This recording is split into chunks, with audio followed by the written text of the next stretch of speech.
Allu Arjun శ్రీలీలపై police criminal కేసులు పెట్టాలని చెప్పేసి AISF Vijayawada city council demand చేసింది. వీళ్ళు ఎందుకు డిమాండ్ చేశారంటే, వీళ్ళు అల్లు అర్జున్ అండ్ శ్రీలీల కొన్ని కార్పొరేట్ కాలేజీలకు బ్రాండ్ అంబాసిడర్లుగా వర్క్ చేస్తూ ర్యాంకులు వచ్చాయని చెప్పేసి తప్పుడు ప్రకటనలు చేస్తున్నారని, దీంతో విద్యార్థుల జీవితాలు నాశనం అవుతున్నాయని వీళ్ళపైన క్రిమినల్ కేసులు పెట్టాలని డిమాండ్ చేస్తా ఉన్నారు. కాకపోతే ఏంటంటే, నిన్ననే జేఈఈ 2025 మెయిన్ కు సంబంధించిన సెషన్ 2 ఫలితాలు కూడా రిలీజ్ అయ్యాయి. రిలీజ్ లో కార్పొరేట్ కాలేజీలు అండ్ ప్రైవేట్ ఇన్స్టిట్యూషన్స్ కూడా వాళ్ళ ర్యాంక్స్ ను పేపర్లలో ప్రకటించుకున్నారు.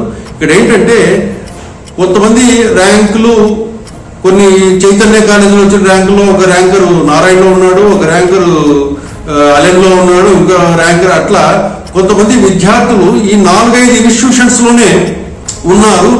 ఇది తప్పుడు సమాచారము అనే ఉద్దేశంతో స్టూడెంట్ యూనియన్స్ కూడా వీళ్ళ మీద కేసులు నమోదు చేయాలని చెప్పేసి సోషల్ మీడియాలో డిమాండ్ చేస్తా ఉన్నారు. కాకపోతే ఇక్కడ ఏంటంటే, కార్పొరేట్ కాలేజీలు చేసిన తప్పు ఏంటంటే, ఇక్కడ ఈ జేఈ మెయిన్ కి సంబంధించిన విద్యార్థులు అయితేనేమి, లేదా అడ్వాన్స్కి సంబంధించిన విద్యార్థులు అయితేనేమి, నీటికి సంబంధించిన విద్యార్థులు కూడా ఈ స్టూడెంట్స్ ఏం చేస్తున్నారంటే, వీళ్ళు 4-5 కాలేజీలకు సంబంధించి ఆన్లైన్ కోర్సుల్లో జాయిన్ అవుతున్నారు. ఇది ఇక్కడే ఈ చిక్కుముడి విప్పే అంశం. ఇది వీళ్ళు ఈ ఆన్లైన్ కోర్సెస్ తీసుకోవడము, మెటీరియల్స్ తీసుకోవడము, గైడెన్స్ తీసుకోవడము, లెక్చరర్స్ ఇంటరాక్షన్ కావటము, ఇట్లా చేసే కొద్ది ఏమవుతుంది, చేసిన వాళ్ళు స్టూడెంట్కి ఒక ర్యాంక్ వచ్చిన తర్వాత ఇప్పుడు కూడా వీళ్ళు కార్పొరేట్ ఇన్స్టిట్యూషన్ ఏం చేస్తాయంటే, వాళ్ళకు సంబంధించి ఆన్లైన్ కోర్సులు అన్నప్పుడు వాళ్ళకు అప్లికేషన్ ఫిల్అప్ చేయించుకుంటారు. చేయించుకున్న తర్వాత వాళ్ళకు ఆన్లైన్లో టెస్ట్ సిరీస్లు కానివ్వండి, మెటీరియల్స్ కానివ్వండి, ఫ్యాకల్టీతో ఇంటరాక్షన్ కానివ్వండి, వీటిని వాళ్ళు ప్రొవైడ్ చేస్తారు.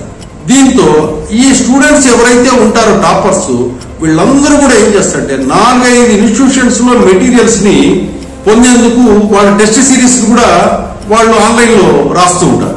దీంతో ఎప్పుడైతే రిజల్ట్స్ వచ్చిందో, ఆ రిజల్ట్స్ వచ్చిన తర్వాత వీళ్ళంతా ఏం చేస్తారంటే, కార్పొరేట్ ఇన్స్టిట్యూషన్స్ అన్ని ఇతను మా దగ్గర ఆన్లైన్ లో కోచింగ్ తీసుకున్నాడండి, ఇతను మా దగ్గర మెటీరియల్స్ మేమే ఇచ్చాము కాబట్టి ఇతను మా స్టూడెంట్ కి ర్యాంక్ వచ్చిందని చెప్పేసి వాళ్ళు ప్రకటన చేసుకుంటూ ఉంటారు.